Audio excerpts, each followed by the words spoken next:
வணக்கம்.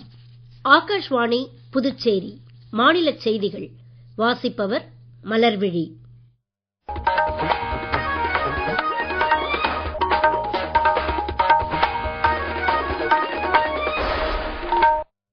தலைப்புச் செய்திகள். போக்குவரத்து பிரச்சனைகளுக்கு தூய தீர்வுகளை உருவாக்குவதில் நம்பகமான உலக மையமாக இந்தியா மேம்பட்டு வருவதாக பிரதமர் திரு நரேந்திர மோடி கூறியுள்ளார். பிரதமர் திரு நரேந்திர மோடி வரும் வியாழக்கிழமை ஜப்பானுக்கு பயணம் மேற்கொள்கிறார். தமிழகம் முழுவதும் நகர்ப்புற அரசு உதவி பெறும் பள்ளிகளில் மாணவர்களுக்கான காலை உணவு திட்ட விரிவாக்கத்தை மாநில முதல்வர் திரு மு.க. ஸ்டாலின் சென்னையில் இன்று தொடக்கி வைத்தார். விநாயகர் சதுர்த்தி திருநாள் நாளை கொண்டாடப்படுவதையொட்டி புதுச்சேரி துணைநிலை ஆளுநர் திரு கைலாஷ்நாதன், முதலமைச்சர் திரு ரங்கசாமி ஆகியோர் மாநில மக்களுக்கு வாழ்த்து தெரிவித்துள்ளனர். இனி விரிவான செய்திகள். மின்சார வாகனங்களின் பேட்டரிக்கு தேவையான கலப்பு வகை மின் முனைகளை தயாரிக்க குஜராத் மாநிலம் டிடிஎஸ் லித்தியம் அயன் பேட்டரி ஆலையில் ஜப்பானிய ஒத்துழைப்புடன் நிறுவப்பட்டுள்ள புதிய வசதிகளை பிரதமர் திரு நரேந்திர மோடி இன்று தொடக்கி வைத்தார். இந்தியாவின் மேக் இன் இண்டியா பயணத்தில் இது புதிய அத்தியாயம் என்றும், மேக் ஃபார் த வேர்ல்ட் என்னும் இலக்கை எட்டுவதில் இன்றைய தினம் மிக முக்கிய நாள் என்றும் அவர் தமது உரையில் கூறினார். இது குறித்து கூடுதல் விவரங்கள்.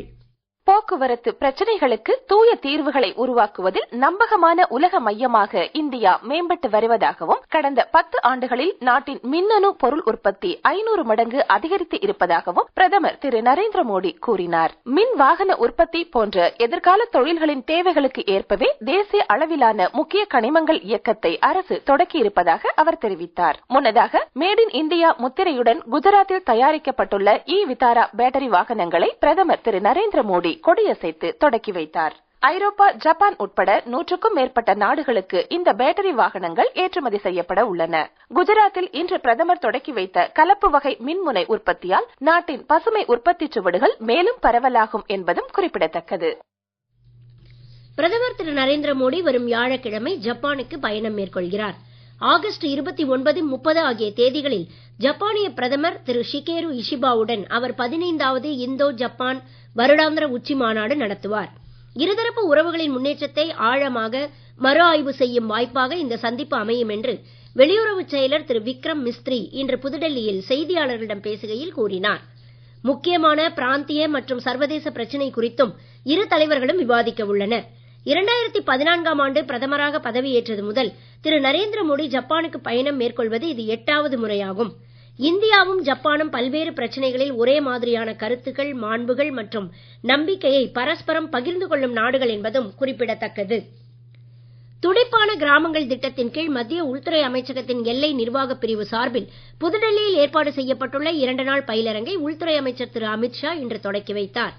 எல்லைப்புற கிராமங்களை சேர்ந்த மக்கள் அனைவருக்கும் மத்திய மாநில திட்டங்களின் பலன்கள் முழுமையாக கிடைப்பதையும், எல்லைப்புற கிராமவாசிகள் வெளியேறாமல் அங்கேயே வசிப்பதையும் உறுதிப்படுத்துவதன் மூலம் எல்லை பாதுகாப்பு மற்றும் தேசிய பாதுகாப்பை மேலும் வலுப்படுத்துவதே இத்திட்டத்தின் நோக்கம் என்று அவர் கூறினார்.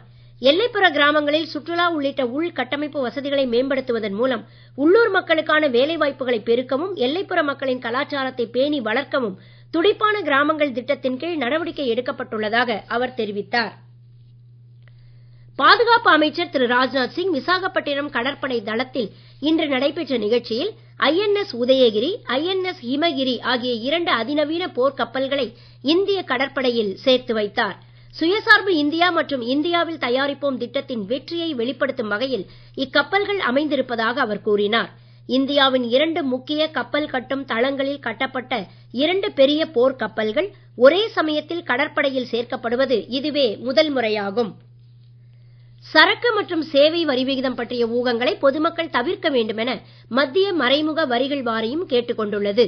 ஜிஎஸ்டி விகிதம் பற்றிய முடிவுகள் மத்திய மாநில அரசுகள் அடங்கிய ஜிஎஸ்டி சபை மூலம் கூட்டாக மேற்கொள்ளப்படுவதாகவும், இது குறித்து முன்கூட்டியே வெளியாகும் ஆதாரமற்ற ஊகங்களால் சந்தைகள் ஏற்றத்தாழ்வுகள் ஏற்படலாம் என்பதால் அடுத்த 3-4 ஆகிய தேதிகளில் நடைபெறவுள்ள ஜிஎஸ்டி சபை கூட்டத்தில் அதிகாரப்பூர்வ முடிவுகள் அறிவிக்கப்படும் வரை பொதுமக்கள் காத்திருக்க வேண்டியது அவசியம் என்றும் வாரியம் கூறியுள்ளது.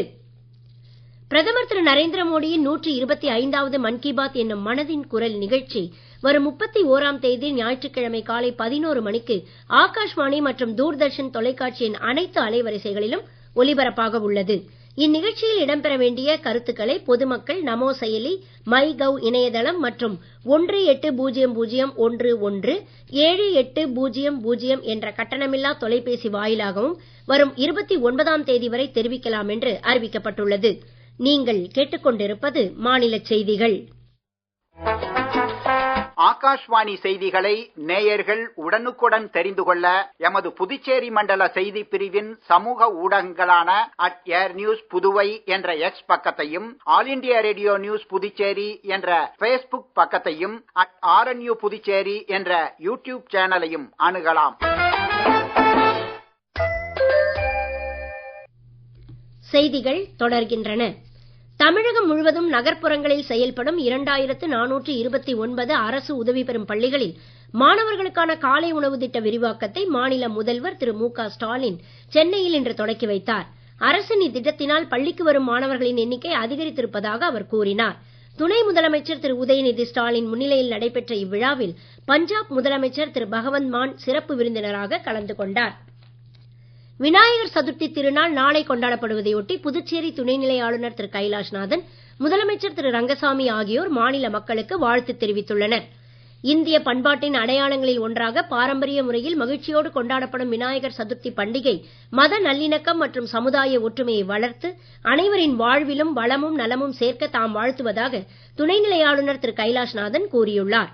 முழுமுதற் கடவுளாம் விநாயகர் பெருமான் அவதரித்த இத்திருநாளில் அனைத்து இல்லங்களும் விநாயகரின் பரிபூரண அருளால் நிரம்பட்டும் என்றும் அனைவரின் வாழ்விலும் பொருள் வளம், மனவளம் மற்றும் உடல் நலம் சிறக்கட்டும் என்றும் முதலமைச்சர் திரு ரங்கசாமி தமது வாழ்த்துச் செய்தியில் கூறியுள்ளார். பாரத ரத்னா அன்னை தெரேசா பிறந்த நாள் இன்று புதுச்சேரியில் அரசு சார்பில் கொண்டாடப்பட்டது. பாரதி பூங்காவில் உள்ள அன்னை தெரேசாவின் திருவுருவச் சிலைக்கு பொதுப்பணித்துறை அமைச்சர் திரு லட்சுமி நாராயணன், அமைச்சர் திரு ஜான்குமார், சட்டப்பேரவை துணைத் தலைவர் திரு ராஜவேலு, சட்டமன்ற உறுப்பினர் திரு சாய் சரவணன்குமார் ஆகியோர் மாலை அணிவித்து மரியாதை செலுத்தினர். புதுச்சேரி கதிர்காமம் தில்லையாடி வள்ளியம்மை அரசு மேல்நிலைப் பள்ளியைச் சேர்ந்த பட்டதாரி ஆசிரியர் ரெக்ஸ் என்கிற ராதாகிருஷ்ணன் தேசிய நல்லாசிரியர் விருதுக்கு தேர்ந்தெடுக்கப்பட்டுள்ளார். விருது கிடைத்திருப்பது குறித்து இன்று அவர் எமது செய்தியாளரிடம் பேசுகையில், பள்ளி மாணவர்களுக்கும் சமுதாயத்திற்கும் தாம் ஆற்றி வரும் பணிகளே விருதுக்கு காரணம் என்றும் அப்பணிகளை மேலும் ஊக்கப்படுத்துவதாக நல்லாசிரியர் விருது அமைந்துள்ளதாகவும் கூறினார். ஆசிரியர் திரு ராதாகிருஷ்ணன் மேலும் கூறுகையில், என்னுடைய வகுப்பறையில மாணவர்களுக்கு எப்பொழுதுமே இனிமையான கற்றல் முறையில தான் நான் பாடம் நடத்துவேன். மாநில நல்லாசிரியர் விருதும் வாங்கியிருக்கிறேன். கடின உழைப்பு, விடாமுயற்சி, உங்களை இலக்கை நோக்கி ஓடுங்க, நிச்சயமாக ஒரு நாள் உங்களுக்கு வெற்றி உங்களை தேடி வரும். அப்படிதான் நான் 25 ஆண்டுகள் எந்த ஒரு நன்மையும் எதிர்பாராமல் செஞ்சுட்டே வந்ததுதான் இன்னைக்கு கிடைச்ச ஒரு பலன். ஸோ இந்த அவார்டு கிடைச்சல எனக்கு ரொம்ப சந்தோஷம். என்னுடைய எதிர்கால கனவு பார்த்தீங்கன்னா அநேக மாணவர்களை ஒரு நல்ல ஆசிரியரா உருவாக்கணும். அது மட்டும் இல்லாம சமுதாயத்துல நல்ல ஒரு குடிமகனா அவங்களை வாழ வைக்கணும் என்னுடைய ஆசை. அதை நான் நிச்சயமா செய்வேன். காரைக்கால் மாவட்ட ஆட்சியர் திரு ரவி பிரகாஷ் இன்று காரைக்கால் தலைமை மருத்துவமனையில் திடீர் ஆய்வு மேற்கொண்டு நோயாளிகளுக்கான மருந்து விநியோகம், கேண்டீன் மற்றும் கழிவறை வசதிகளை மேம்படுத்தவும், பயிற்சி மருத்துவர்கள் மற்றும் செவிலியர்களுக்கு அடிப்படை வசதிகளை ஏற்படுத்தி கொடுக்கவும் அதிகாரிகளுக்கு அறிவுறுத்தினார். காரைக்கால் பொதுப்பணித்துறை கண்காணிப்பு பொறியாளர் திரு சந்திரசேகரன், அரசு மருத்துவமனையின் உள்ளிருப்பு மருத்துவ அதிகாரி டாக்டர் உமா மகேஸ்வரி உள்ளிட்டோர் இந்த ஆய்வின் போது உடனிருந்தனர். காரைக்காலில் மேலா காசாக்குடி உழவர் உதவியகத்திற்கு உட்பட்ட துத்தக்குடி கிராமத்தில் கால்நடைகளுக்கான தாது உப்பு கலவையின் முக்கியத்துவம் குறித்த செயல் விளக்கம் இன்று நடைபெற்றது.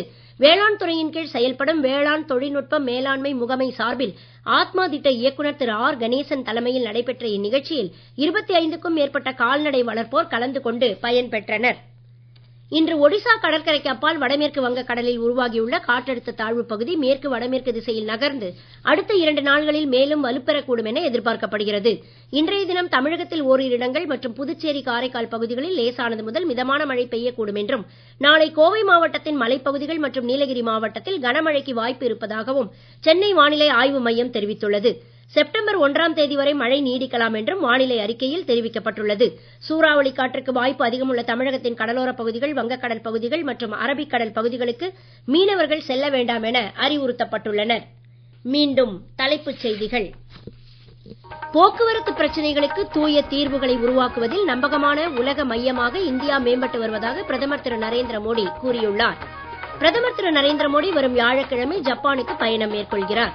தமிழகம் முழுவதும் நகர்ப்புற அரசு உதவி பெறும் பள்ளிகளில் மாணவர்களுக்கான காலை உணவு திட்ட விரிவாக்கத்தை மாநில முதல்வர் திரு மு.க. ஸ்டாலின் சென்னையில் இன்று தொடக்கி வைத்தார். விநாயகர் சதுர்த்தி திருநாள் நாளை கொண்டாடப்படுவதை ஒட்டி புதுச்சேரி துணைநிலை ஆளுநர் திரு கைலாஷ்நாதன், முதலமைச்சர் திரு ரங்கசாமி ஆகியோர் மாநில மக்களுக்கு வாழ்த்து தெரிவித்துள்ளனர். இத்துடன் இந்த செய்தி அறிக்கை நிறைவு பெறுகிறது. வணக்கம்.